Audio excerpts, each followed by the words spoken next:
BeastNet is brought to you by James Safety Services. I know with Beast, you've got some new stuff coming up. I saw the new races. I did see those. Yeah. I've been intrigued by what we have there. So what are those? So Trail Mix is kind of a catch-all.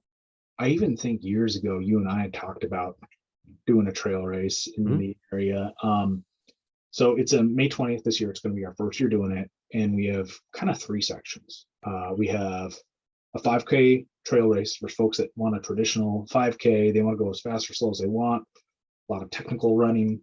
Can't go wrong with a classic trail race 5K. It's awesome. Very approachable, right? And for a lot of people, 5K is terrifying, right? So it's a really good introductory, I think, race for people that maybe they've done 5Ks and now they want to try a trail one. Maybe they want to get off pavement.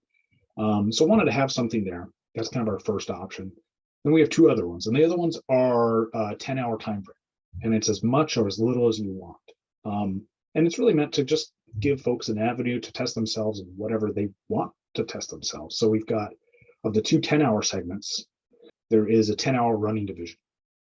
So the course for the 10-hour divisions, both the running and the hybrid athlete one I'll get to in a minute, the course is actually just shy of about 8 kilometers.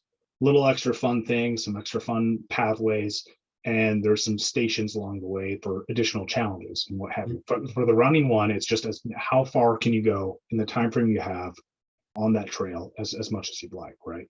And I'm actually really excited. We just moved over to Ultra Sign Up this year. So what we can do is we have a monitor that we can have live results for both the multi-lap and the 5K. So not only are we doing our first one ever, but we're going to be able to display like live results as we input them on like a lap basis or finish basis. Never done that before. Nice. I'm like super jazzed about that. I just think it's so cool. And then we have the hybrid athlete division. So that one's kind of like the rucking meets a little bit of strongman meets a little bit of like ridiculousness. And instead of laps for like competitive time, it's all based on points. So each lap, of course, has many points as you'd like.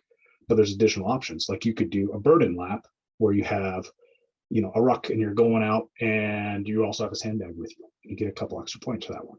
There's also a couple fun stations along the way that are totally optional. It's if you want to do them, right? So there's a sandbag workstation. There's a fun, cool strongman station. There's an animal movement station. Totally optional. If you want to do them as much or as little as you you get points. And whoever has the most points for that division at the end wins. That's as scary as it is. And the reason we built it that way is if we can have something that is sustainable and something that scales and that is achievable in a way that people can measure it again and again. So, hey, I did a 10-hour race a couple years ago in the middle of the woods, and I did this many laps and I got this much distance. Hey, I'm going to go do this other type of race and it's got a time frame and I want to see how much I can go. I love that format. Now, is it all going to be individual basis or is it going to be like Sisu where it's a team? All individual basis this year. A couple people have brought up teams.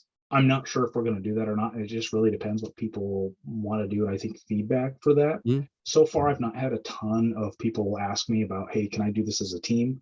Nothing wrong with folks going and running together and being together. Yeah. But if that's something that folks like and they want to, that's a pretty easy thing to add, I think, for this year or maybe next year. We've talked about it, but haven't committed to it fully. So if that's something you'd like to see or other folks do, please let me know. Yell at me. It's one of those things that, honestly, the first year, doing it as individuals, I think will be great. And then, see what happens for like next year. So something we're trying this year is top 5 performers overall for 5K plus 10-hour running. So we're calling that Infinity K. And then the Infinity K hybrid, right? Top 5 performers in each category get a special prize. And it's regardless of gender. Do you like the BeastNet? Do you want to keep hearing it? Be sure to follow us on Facebook, Twitter, Instagram, and more at BeastNetPod. So if you're planning on doing Sisu, you want a good practice run May 20th. Yeah. It's a month. That's a 10-hour instead of the 20. It's a good practice run. See where you're at. Get a feel for what you're doing. Where is it at? Montesano. So it's Montesano, Washington, and Grays Harbor County. Thanks for listening to the BeastNet podcast. If you haven't done it yet, find us on Facebook, like and share the podcast. Give us a review on iTunes or Spotify. All these things will help to expand the show in the future. Don't forget to subscribe and let us know what you think and what you'd like to hear.